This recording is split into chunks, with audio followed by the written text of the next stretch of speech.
پاکستان تحریک انصاف کے رہنماؤں کے خلاف ملک بھر میں کریک ڈاؤن جاری۔ اسلام آباد پولیس نے جمعرات اور جمعے کی درمیانی شب کو پی ٹی آئی کی مرکزی سینئر نائب صدر ڈاکٹر شیری مزاری کی رہائش گاہ پر چھاپہ مارا اور ان کو حراست میں لے لیا۔ بتایا گیا کہ پولیس نے شیری مزاری کو رات گئے ان کے گھر سے گرفتار کیا۔ پولیس نے رات گئے شیری مزاری کے گھر پر چھاپہ مارا اور بیٹی کے سامنے گرفتار کر کے لے گئے۔ شیری مزاری کو گرفتار کر کے متعلقہ تھانے منتقل کر دیا گیا۔ شیری مزاری کی بیٹی ایمان مزاری کے مطابق شیری مزاری گھر میں موجود تھیں۔ پولیس نے گھر کا محاصرہ کیا۔ 50 پولیس افسران اور اہلکاروں نے گھر کا دروازہ توڑا۔ ادھر پاکستان تحریک انصاف نے ایک ٹویٹ میں کہا کہ سابق وفاقی وزیر اور پارٹی کی سینئر نائب صدر شیری مزاری کو اغوا کر لیا گیا۔ سوشل میڈیا پر جاری ایک ویڈیو میں خاتون پولیس اہلکاروں کو شیری مزاری کو ان کے گھر سے لے کر جاتے ہوئے دیکھا جا سکتا ہے، اور جب پولیس انہیں گاڑی میں بٹھا رہی تھی تو وہ جمہوریت زندہ باد اور ریاستی دہشت گردی ناقابل قبول کے نعرے لگا رہی تھی۔ پی ٹی آئی رہنما افتخار دورانی کا کہنا ہے کہ تحریک انصاف کی سینئر بزرگ خاتون ڈاکٹر یاسمین راشد کو بھی حراست میں لے لیا گیا۔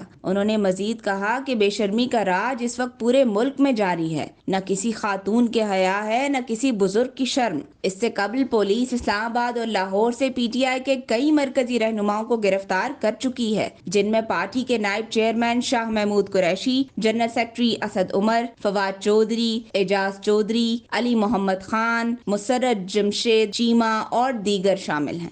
صباحت قریشی، حق نیوز، راولپنڈی۔